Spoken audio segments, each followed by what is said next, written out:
और साहब तहरीक इंसाफ एक और बात कर रही है, वो ये कि 1.5 साल हो गया 9 मई के वाक़े को, अभी तक तफ्तीश ही हो रही है। अगर कोई सबूत होते, कोई सिरा जुड़ा होता है इमरान खान साहब के साथ तो चीज़ें सामने आ गई होती। कुछ भी नहीं है, ये बस एक और कोशिश है मीडिया पर खबर बनाने की या फिर इमरान खान साहब को घसीटने की। बहुत शुक्रिया शाहजेब साहब। देखिए, सबसे पहले तो हमें आर्मी चीफ को मुबारकबाद देनी चाहिए कि उन्होंने बुनियाद रख दी इंसाफ की कि ताकतवर के लिए और गरीब के लिए इंसाफ बराबर होगा। और ये 70 साल की हिस्ट्री में पहली दफ़ा होने जा रहा है, हो गया है। और जब फौज अपना ट्रायल का चार्जशीट लगाती है तो वो चार्जशीट का मतलब इल्ज़ामात नहीं है, वो पहले सारे शवाहिद जमा करके कंक्लूड कर देती थी। जितने गुनाह कंक्लूड हो गए उसकी प्रेस रिलीज आ गई। जो गुनाह अभी इन्वेस्टिगेशन के अंदर है उनको आना है, कोर्ट मार्शल के बाद सजा होनी है और उसके बाद इमरान खान साहब के ऊपर, बेगम साहिबा के ऊपर और हवारियों के ऊपर घेरा तंग होगा, उससे इनको नजात नहीं पाएगी। और उन्होंने 14 की सिविल नाफरमानी की तहरीक बनाई इसलिए थी, जो मैंने आपको पहले वक्त से पहले बता दी और उसकी हवा निकाल दी। वो ये ट्रायल था क्योंकि फैज़ हमीद ने जो शवाहिद दे दिए, गवाहियां दे दी हैं, उसका ये तो नहीं पॉसिबल कि आप मिलिट्री कोर्ट के अंदर उनके एक सीनियर आदमी, ताकतवर आदमी का ट्रायल हो जाएगा और इनका नहीं होगा। और अगर इसमें कई कबात आई कानून बदलने की भी तो वो भी बदल दिया जाएगा। लेकिन उसके बगैर ही मैं समझता हूँ I will not be surprise and shocked कि अगर ये आर्मी ट्रायल कोर्ट के अंदर इमरान खान और दीगर को भी लेना जाएगा। इसी चीज़ से मैं मना कर रहा था, इस बर्बादी से रोक रहा था। और जहाँ तक आपने मुझे बात की कि तहरीक इंसाफ मुझ पे बातें कर रही है, तो ये तो कीड़े मकोड़े, इनको तो मैंने पहले भी अल्लाह की मेहरबानी, जब पार्टी में था तभी पैर के नीचे रखा था, अब तो मैं इनको मसल के फेंक रहा हूँ, तो मुझे कोई प्रॉब्लम नहीं है। मगर इसमें मसला ये है कि जनरल फैज हमीद को एक बड़ा लंबा टाइम हो गया गिरफ्तार हुए। इमरान खान साहब खुद कह चुके थे कि कोशिश की जाएगी कि उन्हें मेरे खिलाफ वादा माफ गवाह बनाया जाए। आज भी अगर प्रेस रिलीज में इन इल्जामात पर तहकीकात का जिक्र है कि सियासी इमा पर 9 मई और दीगर वाकयात का, इसका मतलब है कि जनरल फैज हमीद वादा माफ गवाह नहीं बने इमरान खान साहब के खिलाफ। देखिए शाहजेब साहब, ये भी मैं आपको क्लियर करता चलूं सर वक्त से पहले कि गवाहियां और शहादतें और सबूत तो वो दे चुके हैं बहुत पहले। लेकिन क्योंकि आर्मी ट्रायल कोर्ट का तरीक़ेकार हमारी कन्वेंशनल कोर्ट्स का नहीं है कि हम 45 साल बाद कहेंगे भुट्टो साहब गलती से मारे गए थे या उनको शहीद किया गया था।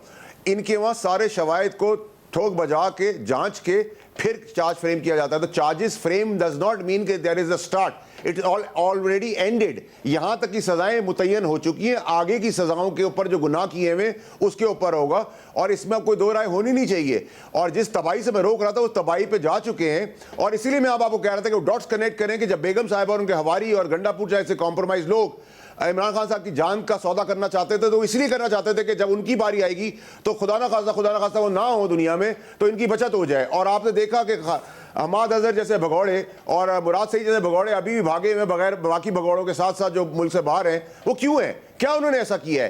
तोते की जान क्यों बंद है? और अरशद शरीफ का केस ना भूले, वो भी खुलने वाला है, उसमें बहुत बड़े नाम आने वाले हैं। आप जो गंडापुर साहब पर और बुशरा बीबी का कह रहे हैं, वो तो कि वो जान के पीछे, वो तो जान पर खेल कर आए थे, दीगर रहनुमा नहीं पहुंचे, वो तो बाकायदा तौर पर अपनी जान पर खेल कर डी चौक के करीब पहुंच गए थे। शाहजेब साहब डी चौक पे तो वो नहीं पहुंचे, वो गरीबों को फंसा के वहां से निकल गए और फिर मौक्कल और जिन्होंने जो कहानियां बताई कि वो उनको घसीट लिया, गजदोकोप कर लिया गंडापुर साहब ने। और उसके बाद आप ही के कैमरों ने बताया कि वो टहल के गाड़ी में जा रही हैं, फिर टायर पंचर की कहानी झूठी पड़ गई, फिर केमिकल्स फेंक दिए गए उनकी गाड़ी के ऊपर। तो बेगम साहिबा से मेरी गुजारिश है कि वो मौक्कल और जिन बुला के फैज हमीद को भी छुड़ा लें और इमरान खान साहब की जान छुड़ा लें। लेकिन इमरान साहब को सियासी कब्रिस्तान के अंदर दफन करने की जो तैयारी थी वहां पहुंच गए। अब उनकी बेगम को सुख का सांस नहीं लेना चाहिए क्योंकि फंदा उनकी तरफ भी आएगा। बुशरा बीबी का 9 मई के वाकयात से या जनरल फैज हमीद से क्या ताल्लुक हो सकता है? अभी तक तो इमरान खान साहब का ताल्लुक नहीं साबित हुआ, बुशरा बीबी के ताल्लुक तक जा रहे हैं। It's a team effort.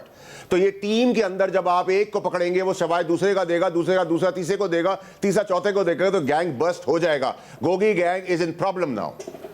मगर इस सब में आप ये कह रहे हैं कि वो प्रॉब्लम में है, मगर मसला ये है कि अगर ये सारे के सारे सबूत मौजूद थे, ऐसा हुआ कि आर्मी अफसरान को सजाएं दी गई हैं और इस मामले में बरतरफियां भी हुई हैं, सजाएं भी दी गई हैं, तो जनरल फैज हमीद के हवाले से जब आप कहते हैं चार्जशीट तक मामला पहुंच गया है, चार्जशीट में जिस मामलों का जिक्र है वो अलग है और जो मजीद तफ्तीश हो रही है वो बात अलग है। तो ये 9 मई और दीगर वाकयात तो सियासी इमा पर, इसकी पर तो अभी तफ्तीश ही हो रही है। तो 18 माह बाद भी अगर तफ्तीश ही हो रही है तो कैसे तस्वुर किया जाए कि कहीं ना कहीं जो बात है वो मंतक के अंजाम के तक पहुंचने वाली है, खुद जनरल फैज हमीद के खिलाफ भी, फिर उसके बाद इमरान खान साहब और उसके बाद बुशरा बीबी तक। शाहजेब साहब, इस प्रेस रिलीज को, क्योंकि आप बहुत इंटेलिजेंट है, स्मार्ट आदमी है, मेरे ऐसा नालायक आदमी तो 8 दफा पढ़ चुका है। आप 2 दफा पढ़ेंगे तो आपको इसके अंदर बहुत सारी चीजें क्लैरिटी से नजर आ जाएंगी। सियासी मदाखलत, गद्दारी, म्यूनिटी की जिक्र हुआ है, म्यूटनी का जिक्र ऐसे कर नहीं, दिया है। ये भी मसला है वैसे वारुण साहब, ये भी मसला है कि जैसे वजीर आजम शहबाज शरीफ भी, इसके अलावा वुज़रा भी ये बार बार कह चुके हैं कि 9 मई एक म्यूटनी की साजिश थी बगावत की, मगर इसमें नहीं है बगावत का जिक्र। इसमें यह कि पुरतशद्दुद वाक़यात में लेफ्टिनेंट जनरल फैज़ हमीद के मुलव्विस होने से मुतालिक अलहदा तफ्तीश की जा रही है। इन पुरतशद्दुद बदअमनी के मुतादिद वाक़यात में 9 मई से जुड़े वाक़यात भी शामिल हैं, जिसमें इन मुतादिद पुरतशद्दुद वाक़यात में मज़मूम सियासी अनासिर की ईमा और बिली भगत भी शामिल तफ्तीश है। इसमें नहीं है बगावत का जिक्र, जिसकी वजह से सवाल उठ रहा है कि क्या बगावत के तौर पर ही देख रही है आर्मी इसको। शाहजेब साहब, मेरी क्लैरिटी से सुन लीजिएगा इल्तिजा, ये जो गुनाह हो गए हैं उसकी चार्जशीट का मतलब नहीं कि इल्जाम लगाया, वो क्लैरिफाई करेंगे। यहां तक सारे शवाहिद जमा होके कंपाइल होके it's in a way resulting towards this, ये बड़ी क्लैरिटी रखें। ये चार्जशीट का मतलब नहीं कि इल्जाम हो गया कि हमारी कोर्ट्स की तरह 20 साल इस पर चलेगा। ये इल्जामात तो तय हो चुके हैं, अब जो मजीद है गुनाह उनके ऊपर तयन होना है, वो भी कंपाइल होकर आ जाएगा। तो फैज़ हमीद साहब का कोर्ट मार्शल भी होगा और सजा भी होगी, और सजा गद्दारी से लेकर मुल्क को नुकसान पहुंचाने से लेकर सारी चीज़ों की होगी। और अगर उनको सजा होगी तो उनके बताए हुए शवाहिद और गवाहियों के ऊपर इमरान खान साहब जो उनको भरपूर तौर पे इस्तेमाल करते रहे, उनको चीफ बनाने की साजिश करते रहे, मरने मारने की धरनों की सियासत करते रहे, और अभी भी 14 की नाफरमानी की कॉल सिर्फ इस वजह से दी कि उनको लग रहा था 14 के बाद आएगा ये रिजल्ट और प्रेशर डाला जाएगा, लेकिन वो 4 और 14 के बीच में फंस गए और गलत miss reporting, miss representation, miss communication, miss fire कर गए। 14 की कॉल उन्होंने गलत दे दी। सो इवेंचुअली वो गुब्बारे से हवा भी निकल गई, ये भी फ्लॉप हो गया। और अब गंडापुर अगर पुरतशद्दुद वाकयात के तहत आएंगे तो ये फिर रियासती फाइनल कॉल होगी, इसमें भी बड़ी क्लैरिटी रखे। मगर मुझे बताइए, क्योंकि जनरल फैज़ हमीद का जो वर्जन है वो तो जाहिर है, क्योंकि एक सीक्रेट ट्रायल है उसमें कुछ सामने नहीं आ रहा है।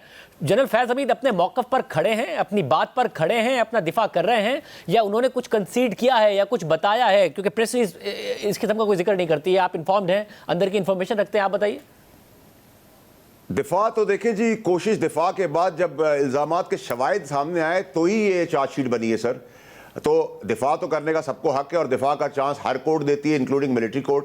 तो वो दिफा के अंदर यहाँ तक फेल हो गए, जहाँ तक बाकी चीज़ों का उसकी बारीकी है, ताकि इल्ज़ाम कोई गलती कोई गुंजाइश ना हो, ज़ेर ज़बर की पहचान के साथ काम किया जाए, और 1% की भी उसमें गुंजाइश ना गलती की, क्योंकि उनके इदारे के ताकतवर इदारे का सीनियर ताकतवर आदमी जो इमरान खान की एज प्राइम मिनिस्टर होने की वजह से एक मॉन्स्टर बन गया था। तो इसके अंदर कोई मिलिट्री कोर्ट का आज तक कोई 70 साल की हिस्ट्री के अंदर ऐसा नहीं है कि उन्होंने कोई गलत फैसला कर दिया हो। सो मैं बड़ा क्लियर हूं, और सजा भी कोर्ट मार्शल के बाद बहुत सख्त होगी, और जब उनको होगी तो ये अंडरस्टूड है जिन्होंने उनको इस्तेमाल किया है, यानी कि बानी, तहरीक इंसाफ और पीटीआई और दीगर, उनके ऊपर भी वही सख्ती होगी। और मैं सरप्राइज नहीं होगा अगर मिलिट्री कोर्ट में ये ट्रायल हो गया, तो मेरे लिए नॉर्मल चीज होगी। और अगर इसमें वक्त जरूरत कोई कबात आई बीच में तो लॉ बना दिया जाएगा। तो everybody is prepared for it. ये पहली दफा 70 साल की हिस्ट्री के अंदर एक काम होने जा रहा है जो पाकिस्तान के लिए एक खुशाइन चीज है। मगर जनरल फैज़ हमीद जिस तरीके से आज की तारीख में भी जनरल फैज़ हमीद जिस तरीके से ऑपरेट करते थे, अगर लॉ बाद में बनाया जाएगा फिर अदालतों में चैलेंज होगा, उसके अपने मसाइल होंगे, बट जनरल फैज़ हमीद जिस तरह ऑपरेट करते थे, आपको लगता है इमरान खान उन्हें इस्तेमाल कर रहे थे अपने मकासद के लिए? वो खुद तहरीक इंसाफ को इस्तेमाल कर रहे थे, तो बजाय इसके कि इमरान खान साहब के खिलाफ कोई सबूत मिले, ये सबूत मिले कि जनरल फैज़ हमीद खुद एक पूरा पैरेलल नेटवर्क ऑपरेट कर रहे थे।